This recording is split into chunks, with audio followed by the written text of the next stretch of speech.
La última vez que mis 3 hijos estuvieron bajo mi techo, sonrieron como extraños y se marcharon como ladrones. Esa cena del domingo todavía me quema en el pecho. No por la salsa marinara, sino por la amargura que tragué con cada risa forzada. Los crié con amor. Llegaron con bolígrafos. Ahora quieren mi casa. Antes de que olvide quiénes son, díganme desde dónde están mirando. Y no olvides suscribirte, porque no querrás perderte lo que viene a continuación. El olor a ajo quemado se aferraba a las cortinas como el arrepentimiento. Me quedé mirando la pequeña mancha en la alfombra beige junto a la mesa del comedor. La que Thomas dejó hace años con sus botas embarradas. Nunca la limpié del todo. Una parte de mí pensó que era bonito en ese momento. Un pequeño trozo de mi hijo que se había quedado atrás. Ahora solo parecía suciedad. Oí que se abría la puerta principal. «Hola, mamá». 3 voces, superpuestas con falsa calidez. La de Emily era la más aguda, un trino alegre con matices que antes me tranquilizaban, pero que ahora me irritaban. Nathan la siguió con un gesto de asentimiento, y su colonia llegó antes que él. Almizclada, cara, y Thomas, el más joven, fue el último, como siempre. Llevaba gafas de sol y una sonrisa demasiado amplia. «Os he preparado vuestro plato favorito», dije, forzando mi voz para que sonara esperanzada. «Espaguetis con albóndigas y salsa marinara casera». Los miré a los ojos. Ninguno se acordaba. A ninguno le importaba. Nos sentamos. Las sillas de madera crujieron bajo nosotros, sus viejas juntas haciendo eco de las mías. Les serví a cada uno un plato, con las manos un poco temblorosas. Quizá por el calor de la olla, quizá no. Emily comenzó, secándose la boca con una servilleta de tela que había traído. «Hemos estado hablando y creemos que es hora de, ya sabes, hacer planes», dijo Nathan aclarando la garganta. «Por el futuro, por tu seguridad, por tu tranquilidad», añadió Thomas, mostrando esa maldita sonrisa. Mi tenedor se detuvo a mitad de camino de mi boca. «¿Qué tipo de planes?»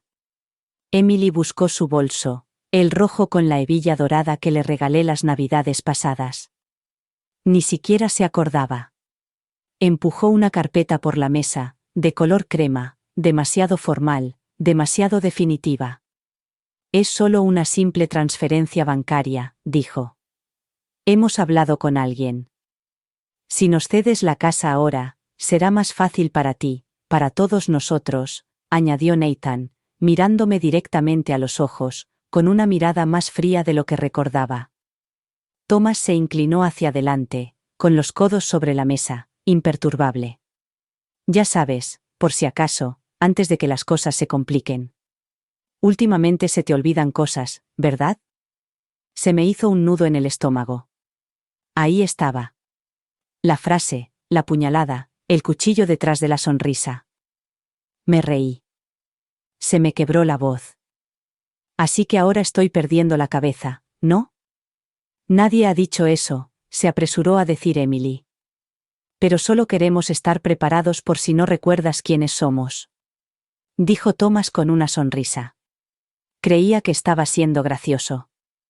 No se dio cuenta de que me temblaba la mano debajo de la mesa. Silencio. Hacía demasiado calor en la habitación. La salsa estaba demasiado ácida. Me ardía la garganta. Me quedé mirando la carpeta, con el bolígrafo apoyado encima como un arma cargada. «¿Creéis que estoy tan mal?», susurré. Nathan suspiró. «Estamos tratando de ayudarte con mi casa». Emily hizo una mueca de dolor. «Mamá, enterré a tu padre en esta casa». Espeté. «Te cambié los pañales en este sofá. Te abracé cuando tenías fiebre. Luché contra los monstruos que imaginabas debajo de tu cama. Esta casa no es solo madera y ladrillos. Es toda mi vida». Más silencio, esta vez tenso y agudo. Thomas se levantó. «No dramatices, ¿vale? Siempre dijiste que no querías ser una carga». Esa palabra, carga. Se me cayó el tenedor y golpeó el plato como un trueno. Los miré a los tres. Mis hijos, mi sangre, y vi a unos desconocidos con llaves en los bolsillos y signos de dólar en los ojos. No voy a firmar nada, dije.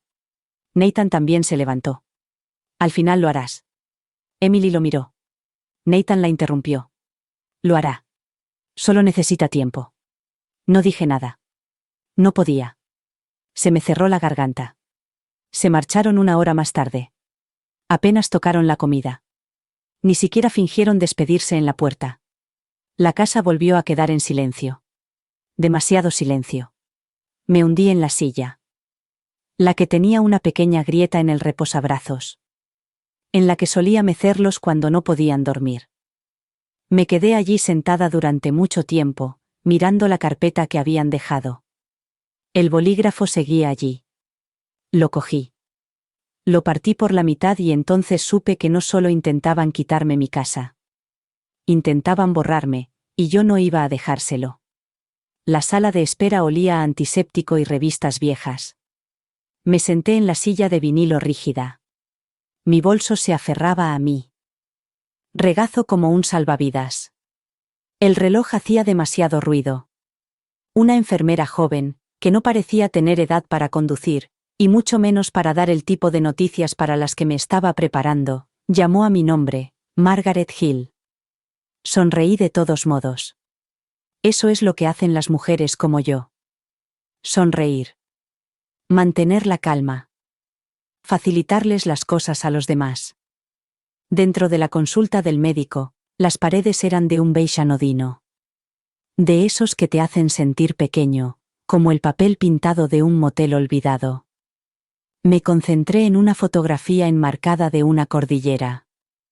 Un pobre intento de consuelo. El médico, el doctor Kidding, entró arrastrando los pies con un expediente y una mirada demasiado suave para las palabras que sabía que iban a salir de su boca. Se sentó. Carraspeó. Son los primeros síntomas, Margaret. Deterioro cognitivo leve, posiblemente las primeras etapas del Alzheimer.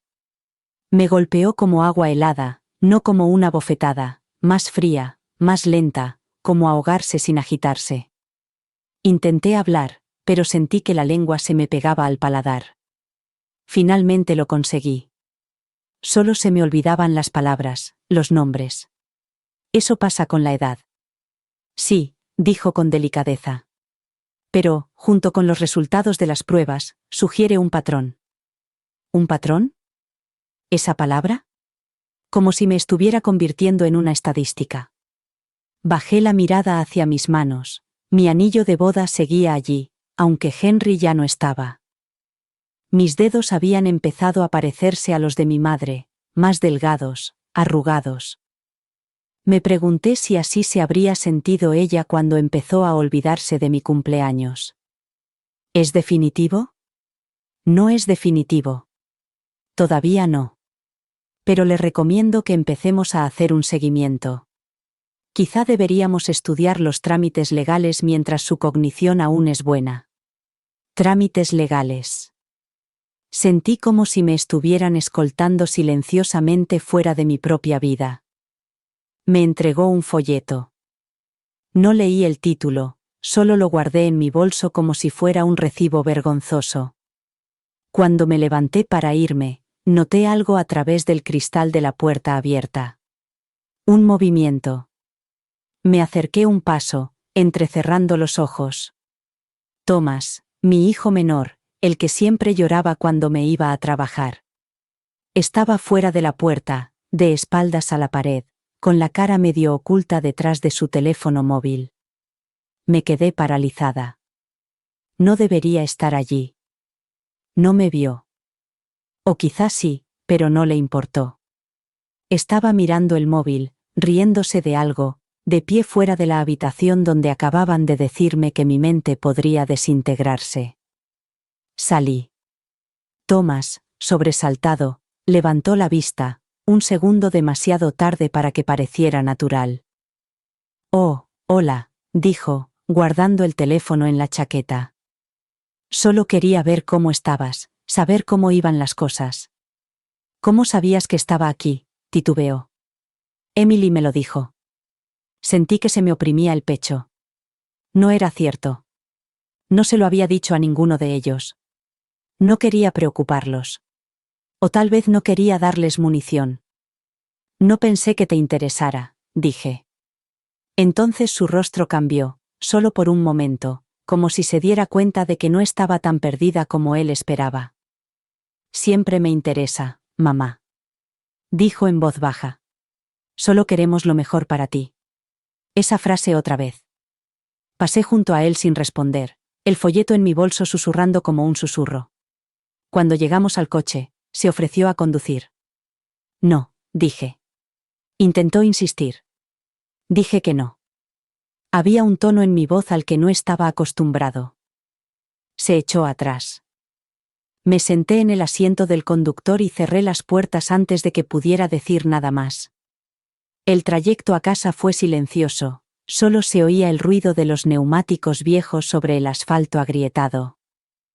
Pensé en cómo solía pedirme que cantara con la radio.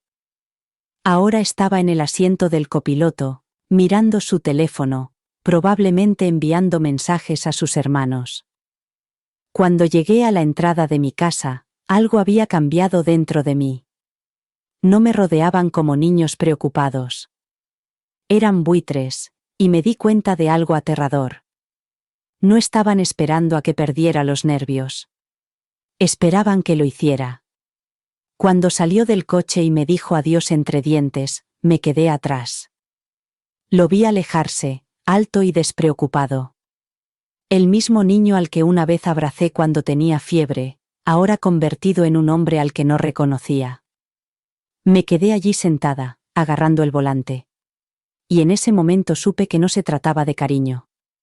No se trataba de amor. Se trataba de control. Y no lo iban a conseguir. No sin luchar. Encontré los documentos por casualidad. No estaba husmeando. Estaba buscando el sobre azul, el que guardaba con la última tarjeta de cumpleaños que me dio Henry. Hacía mucho tiempo que no la leía. Y ese día necesitaba hacerlo. Necesitaba volver a oír su voz en mi cabeza. La forma suave en que solía llamarme Max, la forma en que solía añadir esos ridículos corazoncitos con su letra, como un adolescente. En su lugar, encontré una carpeta escondida detrás del cajón de mi archivador. Una de esas viejas de metal que se abren hasta la mitad y te pellizcan los dedos si no tienes cuidado. Esta carpeta era nueva. Demasiado nueva. Las esquinas estaban afiladas. No tenía polvo. Cuando la abrí, se me hizo un nudo en el estómago. Documentos legales, formularios de transferencia de propiedad, una copia de la escritura de mi casa, mi nombre, mi firma. Solo que yo no recordaba haberlos firmado. La habitación se sintió más pequeña, más calurosa. Me senté con fuerza en el borde de la cama, los papeles se derramaron sobre la colcha. Me quedé mirando la firma. Parecía mía, pero no del todo. La curva de la M era demasiado limpia. La cola de la G no tenía el bucle que yo siempre le daba. No era mía, lo sabía. Habían falsificado mi nombre. Los tres tenían acceso a mis archivos, a mi correo. Los tres me habían vigilado durante meses, me habían tratado como si ya estuviera desapareciendo, y ahora me estaban borrando, línea a línea. Agarré el teléfono. Me temblaban tanto las manos que casi se me cae 2 veces antes de encontrar el nombre de Emily. La llamé. No contestó. No me molesté en llamar a Thomas. Llamé a Nathan. Contestó al tercer tono. Hola, mamá. Mi voz sonó más dura de lo que quería. ¿Qué es esto? La escritura de la transferencia. ¿Quién ha hecho esto? Una pausa. Un segundo demasiado largo. ¿De qué estás hablando? Sabes perfectamente de qué estoy hablando. Mira, solo intentábamos ayudar. Es solo por precaución. Has olvidado cosas. No queríamos que pasara nada legalmente. ¿Sí que, Nathan? ¿Si me vuelvo inútil? ¿Si olvido vuestros nombres? Eso no es lo que he dicho. Es lo que querías decir. suspiró. Hablaremos de esto más tarde. Vale. No, hablemos ahora, mamá. Colgué. No sentía las manos, solo calor en el pecho, en la cara, detrás de los ojos. Me presioné ambas palmas contra los lados de la cabeza, como si pudiera mantener el cerebro unido físicamente. Una firma falsificada, un robo a cámara lenta. Estaban intentando hacerme desaparecer antes incluso de que me fuera. Pasé el resto del día moviéndome por la casa como un fantasma. Mis pasos resonaban. Todas las fotos me parecían una mentira. Esa foto de Thomas a los 7 años, sonriendo con chocolate en la cara. Solía llorar cuando yo salía de la habitación. Ahora estaba conspirando con sus hermanos para quitarme lo que era mío. Me senté en el viejo sillón de Henry. El cuero estaba roto. El reposabrazo se doblaba con su forma. Pasé la mano por las costuras. El zumbido del frigorífico en la cocina era el único sonido en la casa. Y, por primera vez en mi vida, tuve miedo de mis propios hijos. No dormí esa noche. Cada crujido en la casa me parecía una traición. Cada sombra me recordaba que no estaba a salvo en el lugar que había construido con mis propias manos. Al amanecer, preparé café. Negro, amargo, como le gustaba a Henry. Volví al archivador y saqué todos los documentos legales que tenía, la hipoteca, el seguro, el testamento de hacía 20 años. Me senté a la mesa de la cocina y los leí uno por uno, línea por línea, como una mujer que busca su propio nombre en un mundo que lo está borrando. Y tomé una decisión. Si querían una guerra, se la daría. Pero no gritaría. No suplicaría. Ni siquiera culparía. No, los superaría. Habían olvidado quién los había criado, y estaban a punto de recordarlo. Las paredes de esta casa saben demasiado. Han absorbido años de canciones de cuna, disculpas susurradas, gritos silenciosos y ahora secretos. Secretos feos, de esos que se pudren en los rincones cuando nadie mira. Era justo después del anochecer cuando los oí. Voces, amortiguadas pero familiares. El crujir de las tablas del suelo me indicó que estaban arriba, en la habitación de invitados, la que yo solía llenar de peluches y colchas descoloridas. Salí de mi habitación descalzo, con una mano en la barandilla. La madera estaba fría y el aire olía a lavanda, el perfume embriagador de Emily. Mi bata arrastraba un poco por el suelo. No me importaba. No sabían que estaba despierta. Me detuve justo delante de la puerta, que estaba entreabierta. Sus voces se filtraban a través de ella. Thomas se rió. Vamos a ponerla a la venta antes de que acabe el verano. El agente inmobiliario dice que hay gente interesada en el barrio. Emily, tenemos que actuar rápido antes de que cambie de opinión. O antes de que corte el grifo a Nathan. No va a cambiar de opinión. Ha firmado el maldito papel. Solo tenemos que presentarlo. Silencio, luego una risa, profunda, fría. Ni siquiera se acuerda de haberlo firmado, añadió Nathan. Y si se acuerda, diremos que está confundida. ¿Quién va a creerla frente a nosotros tres? Se me cortó la respiración. Lo habían planeado. Todo. Deliberadamente, coordinadamente, cruelmente, sin confusión. Preocupación, no protección equivocada. Era un robo disfrazado de amor. Retrocedí lentamente. Mi tacón golpeó una tabla suelta y se oyó un suave clic. Me quedé paralizada. Las voces se detuvieron. No respiraba. Entonces Thomas dijo en voz demasiado alta. ¿Has oído eso? Me volví, bajé rápidamente y en silencio las escaleras hasta la cocina. La silla chirrió cuando la saqué y me senté justo cuando Emily bajaba, con esa falsa sonrisa dulce apenas pegada a la cara. Hola mamá, dijo. Demasiado fácil. ¿Estás bien? Levanté la vista lentamente y la miré directamente a los ojos.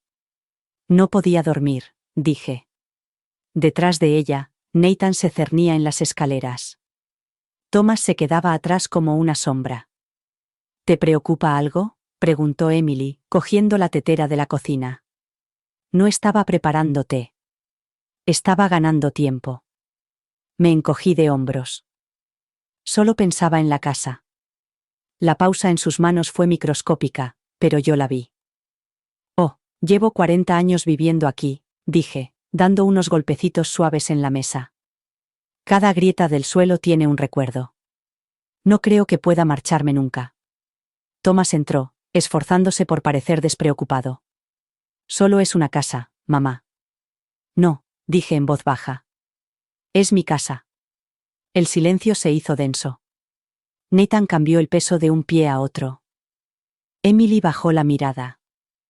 Todos olvidáis, añadí, que este lugar se pagó con las horas extras de vuestro padre, con mi segundo trabajo en la cafetería, con vacaciones que no disfrutamos, con sacrificios que ni siquiera conocéis. Emily intentó intervenir, pero levanté la mano, sinceramente sorprendida de lo quieta que estaba. Puede que sea olvidadiza. Sí, puede que pierda palabras, nombres, momentos. Pero lo que no perderé es mi instinto. Y ahora mismo me está gritando. Ninguno de ellos habló. Me levanté lentamente.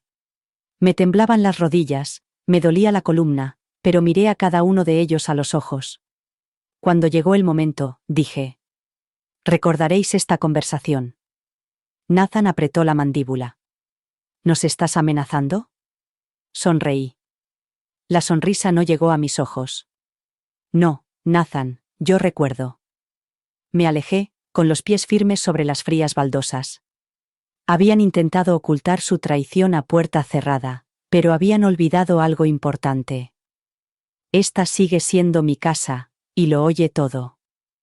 El abogado parecía más propio de un campo de golf que de un despacho.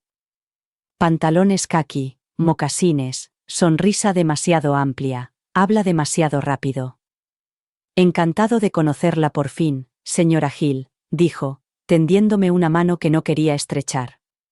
Su oficina apestaba a café rancio y laminado. Capaz, eficiente, sin alma. Llámeme Margaret, dije, hundiéndome en la rígida silla de cuero. Mis huesos estaban cansados, pero no débiles. Miró el expediente que tenía delante y luego a mí. Entiendo que está aquí por alguna confusión sobre la transferencia de la propiedad, algo así. Volvió a sonreír, pero esta vez su sonrisa fue vacilante. No estaba allí para charlar. También me gustaría revisar los activos de la herencia de mi padre, añadí. Se llamaba Edward Harris. Entré y eso le sorprendió. Parpadeó. De eso hace tiempo. ¿Cree que hay algo pendiente? No lo creo. Lo sé. Asintió lentamente, con los dedos ya moviéndose sobre el teclado. Deme un momento. Buscaremos el expediente en los archivos. Esperé 10 minutos, luego 15. Me quedé mirando un marco de fotos en su escritorio. Supuse que era su familia. Su esposa, 2 hijas, un golden retriever, todos sonrientes, todos actuando como si nada fuera a cambiar nunca. Pero las cosas cambian. Ah, dijo finalmente. Aquí está. Parece que su padre dejó un fondo a través de un fideicomiso privado. Era para pasar directamente a su hija, usted, tras la muerte de su madre. Me senté más erguido. Ella falleció, dije. Él asintió con los labios apretados. Sí, entonces la transferencia debería haberse hecho entonces. ¿Debería haberse hecho? Titubeó, volvió a desplazarse por la pantalla y frunció el ceño. Bueno, aquí pone que el fondo fue reclamado en su totalidad, firmado por mí. No respondió de inmediato, solo giró ligeramente la pantalla hacia mí. Mi nombre, el fideicomiso de mi padre, mi herencia y una firma. No era mío, ni siquiera se parecía. Todo mi cuerpo se paralizó. ¿Quién?, susurré. Volvió a mirar. Había una nota. Estaba autorizado por un tal Nathan Hill. Mi hijo. Mi hijo se había llevado el dinero de mi padre hacía 12 años. Me quedé mirando la pantalla. Una sola línea de tinta negra, un nombre equivocado, un momento equivocado. Ni siquiera me lo había dicho, ni me había preguntado, ni siquiera había fingido. Sentí que se me cerraba la garganta, como si el dolor intentara salir a la superficie. ¿Está bien, señora Hill? No, pero asentí con la cabeza. Salí de la oficina con una copia de todo. Apreté los papeles contra mi pecho como si fueran un salvavidas. Me sentí extraña en mi coche. El aire estaba viciado y el volante estaba áspero bajo mis palmas. 12 años. Había guardado este secreto durante 12 años. Viendo cómo luchaba por arreglar el techo. Viéndome recortar cupones de supermercado. Viéndome vender mis joyas cuando Henry enfermó y él no dijo nada.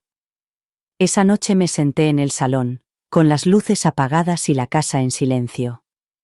Pensé en mi padre, en lo orgulloso que estaba el día que compré esta casa con Henry. ¿Cómo me dijo? Lo estás haciendo mejor que nosotros, Max. Pensé en cómo nunca le había pedido nada. Y sin embargo, él intentó dejarme algo. Un gesto de amor escondido para cuando más lo necesitara. Nathan me robó ese amor y ni siquiera se inmutó. Me senté con la ira.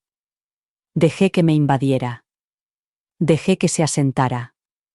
Luego abrí un nuevo archivo en mi escritorio y lo etiqueté. Emergencia. Porque ya no se trataba de dolor. Era una guerra. Y acababa de encontrar mi primera jugada. No lloré. Ni después de salir del despacho del abogado. Ni después de leer los documentos falsificados a la luz parpadeante de la cocina. Ni después de descubrir que mi propio hijo me había robado lo último que mi padre me había dado. Las lágrimas me parecían un lujo que ya no podía permitirme. En lugar de eso, empecé el día al amanecer, como siempre, tostando una rebanada de pan de centeno, café solo, sin azúcar. Me senté junto a la ventana, como siempre, escuchando cómo respiraba el mundo antes de recordar que tenía que darse prisa. Pero algo había cambiado. Yo. Esa mañana cogí el teléfono, no para llamar a mis hijos, sino para llamar a otra persona. Encontré su tarjeta en un cajón de la cocina, medio enterrada entre cupones caducados y gomas elásticas rotas. Matthew Grayson, ESCOS, especialista en Derecho de la Tercera Edad. Había venido al centro comunitario hacía 2 años para hablar sobre testamentos y fideicomisos. Lo recordaba porque nadie lo había tomado en serio. Demasiado joven, demasiado delgado, demasiadas preguntas. Pero recordaba cómo me miró a los ojos cuando le hice una pregunta, cómo no me habló con condescendencia, como si yo no estuviera ya desvaneciéndome. Marqué el número. Grayson Law Firm, respondió él mismo. Soy Margaret Hill. Necesito hablar, pero en un lugar tranquilo. Quedamos esa tarde en su pequeña oficina, situada encima de una librería, entre un estudio de baile en quiebra y un salón de manicura que siempre olía a acetona y naranjas. No me hizo preguntas inmediatamente. Sirvió té, escuchó y me dejó hablar. Le conté todo. Mi diagnóstico, la escritura falsificada, la firma falsificada en el fideicomiso de mi padre, la crueldad casual de unos hijos que habían crecido pensando que el amor era algo que se podía cambiar por propiedades inmobiliarias. Cuando terminé, no dijo nada durante un largo rato. Luego dijo: «Te creo». Y algo dentro de mí, una pequeña parte temblorosa, se liberó. Durante las siguientes semanas, trabajé con Matthew en secreto. Redactamos un nuevo testamento, transferimos activos, restablecimos un poder notarial con protecciones férreas, y, lo más importante, eliminamos hasta el último centímetro de acceso que mis hijos creían tener. Uno por uno, cambié las cerraduras, literal y legalmente. Aprendí el lenguaje de la confianza, las cláusulas irrevocables, los derechos del otorgante, hice preguntas, tomé notas, Entendí cada línea de lo que era mío. En casa, no dije nada. Cuando Emily apareció sin avisar con un guiso y demasiado perfume, sonreí y le pregunté por sus hijos. Cuando Nathan me envió un mensaje genérico. ¿Cómo va todo? Le respondí con un emoji con el pulgar hacia arriba. Y cuando Thomas me preguntó si necesitaba ayuda con las facturas, le di las gracias amablemente y le dije que tenía todo bajo control. Creían que ya habían ganado, que yo era demasiado lenta, demasiado frágil, demasiado perdida. Que lo creyeran.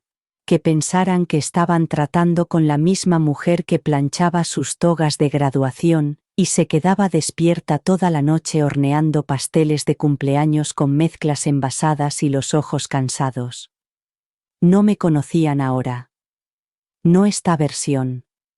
Esta versión observaba, esperaba, planeaba. Una noche me senté junto al fuego con una gruesa carpeta en el regazo. Mi Nuevo Testamento, un arma silenciosa. Cada página era como una piedra en una fortaleza que nadie volvería a derribar jamás. Matthew incluso había escrito una carta para acompañar la versión final. La leí en voz baja. A mis hijos. Me habéis enseñado lo que se siente al olvidar. Espero que nunca lo olvidéis. Lo último que hice esa noche fue escribir 3 fechas en el reverso de un viejo recibo. Cada una marcaba un paso, una decisión, un silencio. Creían que me estaba derrumbando. Pero yo estaba construyendo, y pronto verían exactamente lo que había construido cuando fuera demasiado tarde para detenerlo. Esa noche me senté sola en el garaje, con las piernas cruzadas sobre una caja, con el viejo calentador zumbando suavemente a mi espalda. Las cajas se apilaban hasta el techo. Recuerdos envueltos en cartón, etiquetados con la letra de Henry. Navidad, los dibujos de Emily, revistas, viejos archivos del trabajo. El polvo flotaba en la luz oblicua del techo, como el tiempo suspendido en el aire. Saqué la caja más pesada. Revistas, viejos archivos del trabajo. Dentro, mi vida antes de ser solo una madre. Viejas tarjetas de visita, cuadernos gastados, tarjetas plastificadas con el nombre del bufete de abogados en el que trabajaba antes de que nacieran los niños. Cuando tenía un escritorio en una esquina, una ventana y una bandeja de entrada con mi nombre cuidadosamente escrito en la etiqueta. Había olvidado cuánto había renunciado. No perdido, sino entregado voluntariamente por ellos. La puerta del garaje crujió al empujarla el viento. Una rama arañó el revestimiento. No me inmuté. Seguí leyendo las cartas que le había escrito a Henry cuando estaba destinado en el extranjero, una carta de rechazo de la Facultad de Derecho de Columbia. La había guardado como una cicatriz, un recuerdo silencioso, y enterrada bajo una carpeta de declaraciones de impuestos había una pequeña foto que no había visto en años. Emily en su primer recital de baile. Nathan con un trofeo de béisbol demasiado grande para sus pequeños brazos. Thomas durmiendo sobre mi pecho, pegajoso de helado. Lo miré fijamente durante un largo rato. Luego me levanté y fui a la cocina. Lo coloqué con cuidado sobre la mesa. Junto a ella puse mi última factura de la calefacción, porque era yo quien la pagaba, no ellos. Era yo quien trabajaba doble turno cuando Henry fue despedido. Era yo quien empeñó su anillo de compromiso para pagar la ortodoncia de Nathan. Era yo quien se saltó todas las vacaciones durante una década para que Emily pudiera ir a la escuela de arte en Nueva York y nunca volviera a casa por acción de gracias. Fui yo quien dejó que Thomas volviera a casa durante unos meses después de la universidad, y se quedó 2 años sin pagar alquiler. Recordé todos los sacrificios y ni una sola vez, me dieron las gracias. Cuando Henry enfermó, no les pedí ayuda.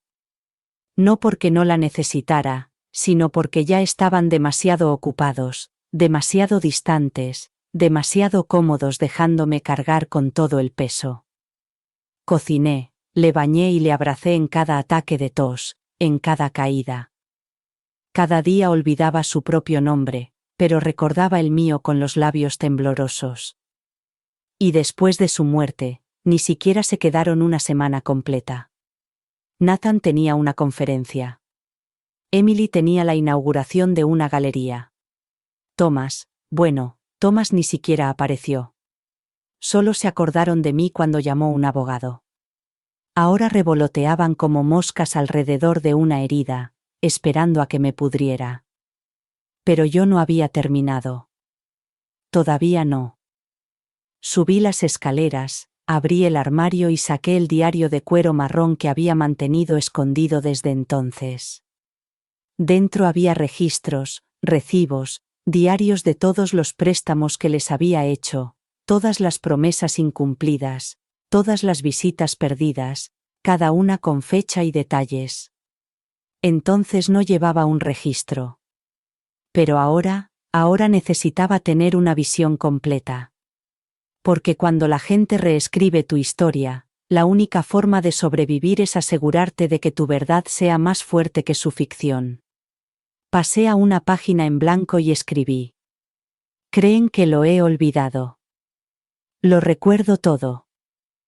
El bolígrafo temblaba, pero no por debilidad, sino por ira, por claridad, por un fuego que creía que había muerto con Henry, pero que solo se había apagado por un tiempo. A la mañana siguiente me vestí con mi mejor ropa de domingo, perlas, pelo rizado, pintalabios como si fuera una armadura. No iba a la iglesia. Iba a la guerra, y esta vez no sería yo la que se arrodillara. El juzgado olía a polvo y burocracia, a tinta y madera vieja y resentimiento silencioso. Me senté frente a Matthew Grayson en un pasillo estrecho con luces parpadeantes y manchas de agua en las baldosas del techo. Deslizó una gruesa carpeta hacia mí por el banco. Esto, dijo en voz baja, es todo. Nuevo Testamento, fideicomiso, poder notarial duradero, testamento vital. Estás protegida. Pasé los dedos por la carpeta. Lisa, pesada, definitiva. Tragué saliva. ¿Lo sabrán? Con el tiempo, dijo, pero hoy no. Bien. Hoy no era para ellos. Matthew se levantó y se ajustó la corbata. ¿Lista para presentar los documentos? Lo miré y asentí con la cabeza. Estaba lista desde el momento en que intentaron derrotarme. De vuelta a casa, entré en el camino de entrada y me quedé sentada. En el coche un rato. La casa estaba igual, pero yo no. Había algo más agudo en mi reflejo en el espejo retrovisor, una mandíbula cuadrada, una quietud desconocida en mis ojos, ni suaves ni tristes, solo decididos. Dentro, preparé té de manzanilla. Añadí miel, no para endulzar, sino para darme estabilidad. La casa estaba en silencio, un raro momento de paz, pero no era tan ingenua como para pensar que duraría. El teléfono sonó por la tarde. Thomas. Dejé que sonara una vez, dos, y luego contesté. Hola, mamá. Alegre. Demasiado alegre. ¿Qué necesitas, Thomas? Un descanso. Se rió. ¿Qué te hace pensar que necesito algo? Porque siempre lo necesitas. Solo quería saber cómo estabas. Quería ver cómo te encontraba. Bien, dije. Ocupado. Ah, sí. ¿Haciendo qué? No lo decía en serio. No era curiosidad. Era vigilancia. Estudiando, dije. Sobre fideicomisos y herencias y lo fácil que es para alguien cometer fraude. Silencio. Es por los papeles entonces, dijo mamá. No, dije, con voz plana. Es por mí y por el hecho de que te olvidaste de que todavía estaba aquí. Se quedó callado. Entonces solo estábamos preocupados. Tú no estabas preocupado. Estabas esperando. Colgué. Al día siguiente me reuní con Matthew de nuevo, esta vez en su oficina, donde ultimamos todos los detalles. Revisó 2 veces los documentos, confirmó la seguridad del fideicomiso, todos los activos ahora bloqueados, redirigidos e irreversibles. Mi casa fuera del alcance de mis hijos, las cuentas bancarias protegidas por múltiples capas de privilegios que nunca podrían romper. Mi legado estaba ahora grabado en piedra. De vuelta a mi coche, pasé por una librería y me detuve ante el escaparate. En la estantería había unas memorias. Las mujeres calladas son las que más gritan. Casi me echo a reír. De vuelta a casa, me quedé en el salón mirando las fotos, el sofá donde Thomas solía echarse la siesta, la chimenea donde Emily colgaba los calcetines, la cocina donde Nathan derramó el zumo de naranja y lloró por las cartas de rechazo de la universidad. Y luego miré la carpeta que tenía en las manos, que no era solo papel y tinta, sino una armadura. Pensaban que era débil. Pensaban que mi pérdida de memoria me hacía prescindible. Pero yo recordaba algo que ellos no. Yo había construido esta familia. La había mantenido unida. Y ahora los estaba liberando. No por ellos. Por mí. Todo empezó con la canela. El aroma flotaba por la casa como un recuerdo.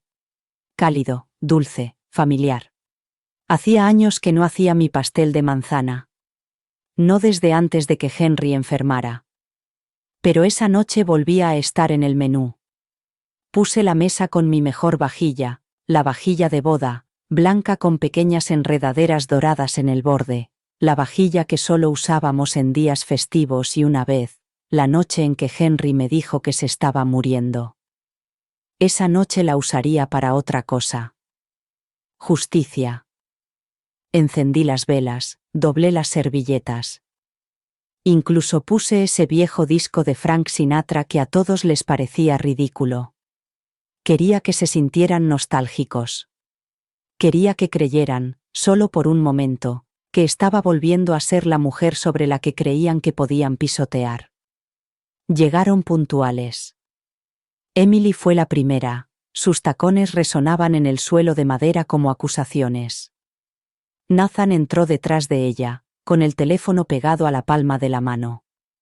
Thomas trajo un pack de 6 cervezas artesanales, como un universitario en una fiesta. Vaya, dijo Emily, contemplando la mesa. Qué pinta tan buena, mamá. Sonreí. He probado algo especial, dije. He pensado que podríamos pasar una velada agradable, como en los viejos tiempos. Se relajaron un poco. Comimos. Reímos. O al menos ellos lo hicieron. Yo observaba, escuchaba, esperaba. A mitad del postre, me levanté. Casi se me olvida, dije, limpiándome la boca con la servilleta. Tengo algo para todos vosotros. Emily se animó. Nathan levantó la vista de su teléfono. Thomas ladeó la cabeza como un cachorro. Me acerqué al aparador y cogí el sobre, el de borde dorado y papel grueso. He hecho algunos cambios, dije. En el testamento, en la casa, en todo. La sonrisa de Emily se torció. ¿Qué tipo de cambios?, preguntó Nathan, ya tenso. Respiré hondo. He decidido hacer algunos cambios en el reparto. Thomas se burló. Mamá, interrumpió. No, escuchad. Se quedaron paralizados. No porque hubiera levantado la voz, sino porque no lo había hecho. Sé lo que habéis hecho, dije, dejando el sobre la mesa. Todos vosotros. Se miraron entre sí. Un silencioso ping-pong de culpa. Sé lo de los documentos falsificados, de la confianza que mi padre depositó en mí, y que Nathan traicionó a mis espaldas. Sé que fuiste a ver a un abogado, que creías que no te oía, que hiciste planes para esta casa.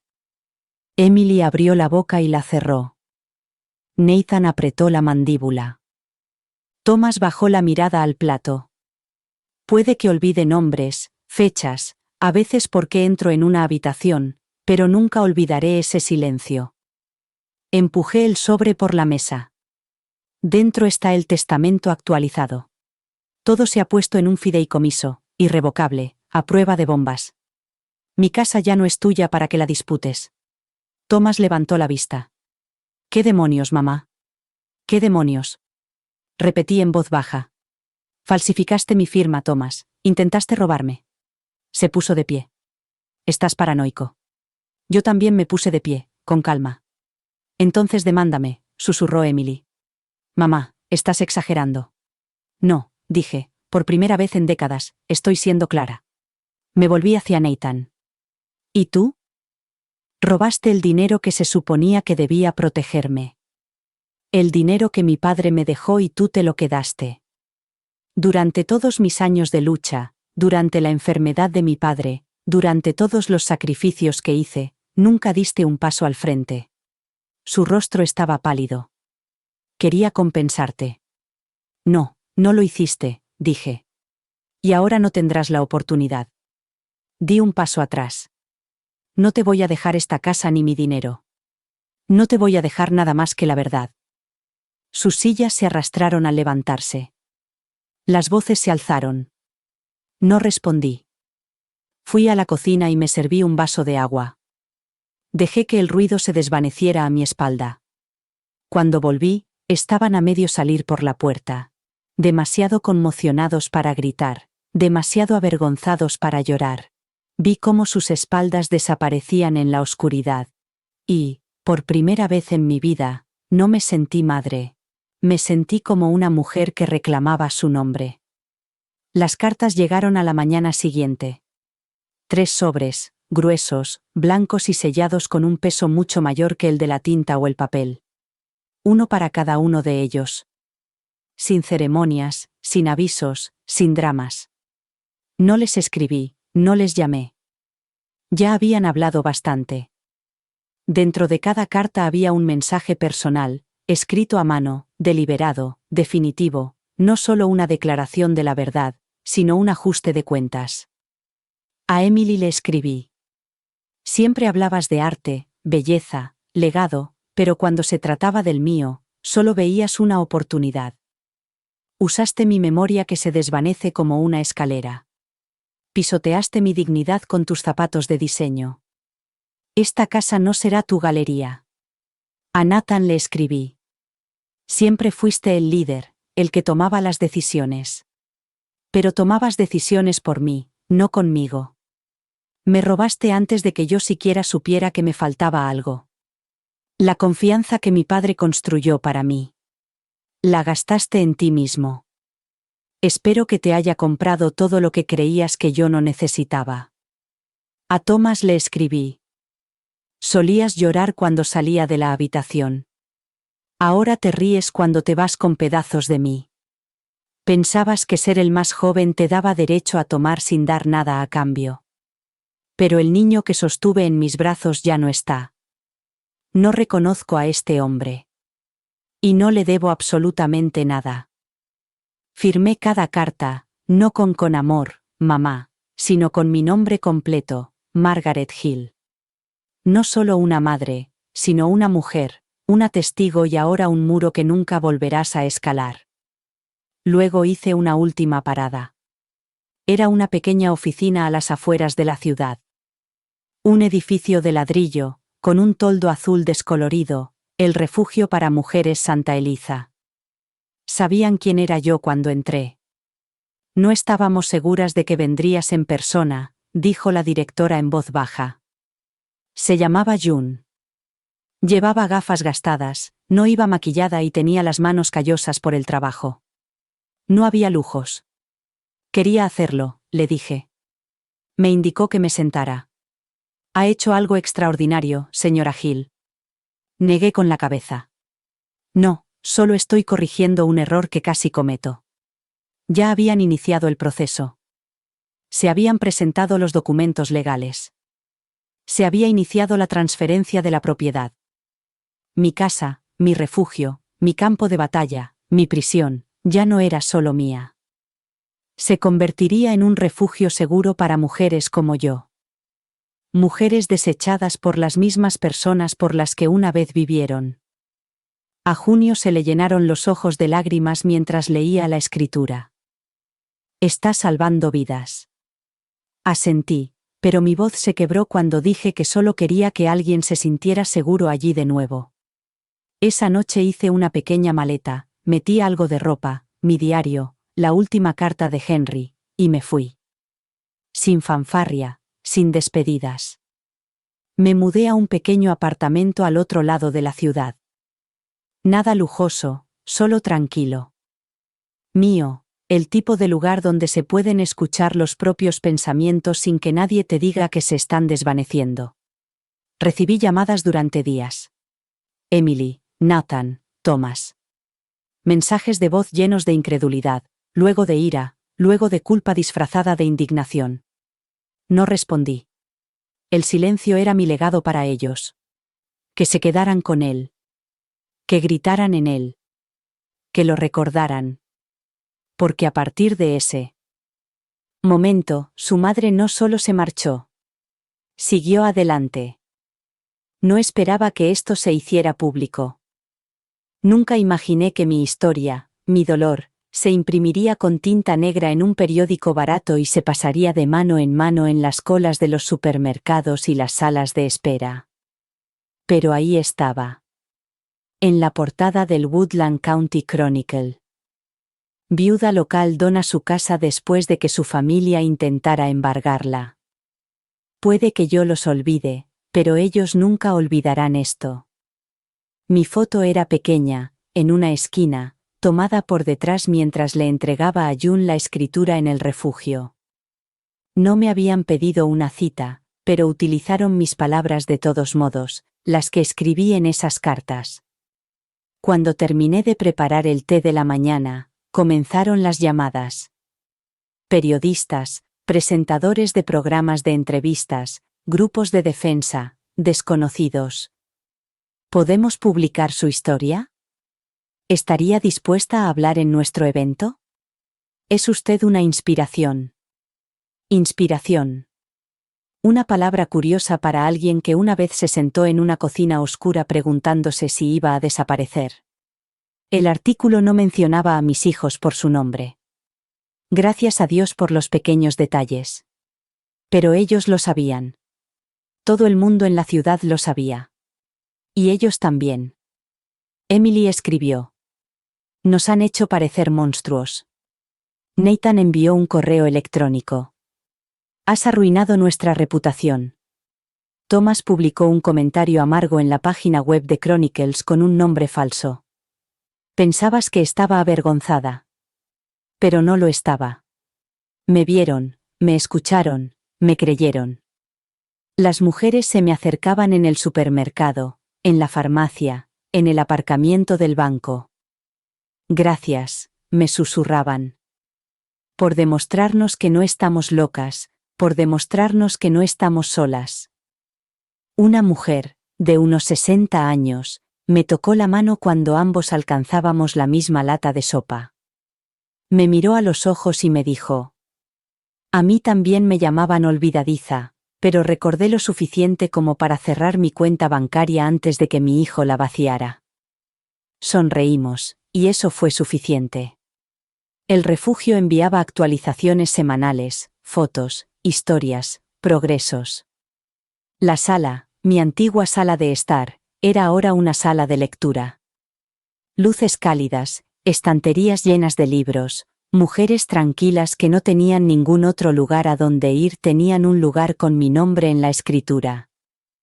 Un lugar construido con los huesos de mi antigua vida y renacido con un propósito. No concedí entrevistas. No fui a programas de entrevistas, pero envié cartas a grupos de defensa, a legisladores, a iglesias, bibliotecas y centros de mayores, contándoles lo que me había pasado y la frecuencia con la que ocurría en silencio. Lo llamé el robo silencioso, porque eso era lo que era. Un borrado lento, educado, legal, casi invisible, hasta que me negué a desaparecer. Querían que estuviera callada, olvidadiza, agradecida por las migajas. En cambio, les dejé titulares, llamadas sin respuesta y una casa llena de fantasmas que nunca heredarían.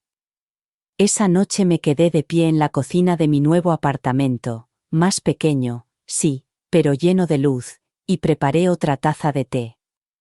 Afuera llovía suavemente, limpia, con delicadeza. Abrí la ventana y dejé que entrara, porque por primera vez en mucho tiempo yo también me sentía limpia. Aquella mañana me miré al espejo y casi no reconocí a la mujer que me devolvía la mirada. No porque estuviera diferente, sino porque parecía completa. Mi cabello plateado estaba recogido en un moño suelto. Mi blusa estaba impecable y mis pantalones recién planchados. No era para un funeral, ni para ir al juzgado, ni para que nadie me aprobara, era solo para mí. Caminé 1,5 manzanas hasta el refugio. No había periodistas, ni niños, solo el bullicio tranquilo de la ciudad a mi alrededor, perros ladrando, una cortadora de césped zumbando en la distancia, alguien tocando jazz desde un porche 2 calles más allá. Jun me recibió en la puerta. Sonrió, con los brazos abiertos. Terminamos la habitación de arriba. Ven a ver. Subimos las escaleras, las mismas por las que Henry solía llevar a Emily cuando se quedaba dormida en el coche. Donde Thomas se sentaba a atarse los zapatos tan lentamente el primer día de colegio. Donde Nathan se resbaló una vez y lloró como si hubiera perdido una pierna, pero 1 hora después ya se había olvidado. Esa casa era un recuerdo. Y ahora era nueva. La habitación estaba pintada de un amarillo cálido, con cortinas blancas que se movían con la brisa, una cama pequeña, un escritorio y una silla mullida en la esquina. Olía a lavanda y a cera para muebles. Esta es la habitación tranquila, dijo Jun. Para aquellos que necesitan un lugar para pensar, para respirar, para estar solos pero no olvidados. No respondí. Solo puse la mano en el alféizar de la ventana y miré hacia afuera. Y, por primera vez en lo que me parecieron 100 años, no me sentí observada. Me sentí presenciada. Más tarde ese día recibí una carta por correo. No tenía remitente, pero reconocí la letra. Era de Emily. Me senté en el porche trasero de mi apartamento, la abrí lentamente y la leí. Mamá, no entendía lo que estaba haciendo. Creía que estaba ayudando. Eso no es excusa. Tenías razón. Estaba siendo egoísta. Todos lo estábamos. Lo siento. No por la casa, ni por el dinero, sino por olvidar que eras una persona antes de ser nuestra madre y por dar por sentado que no te defenderías. Lo hiciste, y nunca lo olvidaré. No había firma, solo una línea al final. Espero que encuentres la paz en el hogar que construiste, con o sin nosotros. Lo doblé una vez y lo guardé en la parte de atrás de mi diario. No lloré, no porque no sintiera nada, sino porque lo había sentido todo y había sobrevivido. Esa noche encendí una sola vela, me senté en el salón, sin televisión, sin teléfono, solo yo y los recuerdos. No los que se desvanecen, sino los que permanecen. Recordé cada sacrificio, cada traición, cada paso que di para recuperarme. Y sabía esto. Aunque algún día mi mente falle, aunque mi cuerpo olvide los nombres de las calles, las recetas o las personas que una vez significaron todo para mí, nunca olvidaré quién soy. Intentaron borrarme, pero reescribí el final, y ahora ellos nunca lo olvidarán. Gracias por escuchar. No olvides suscribirte y no dudes en compartir tu historia en los comentarios. Tu voz importa.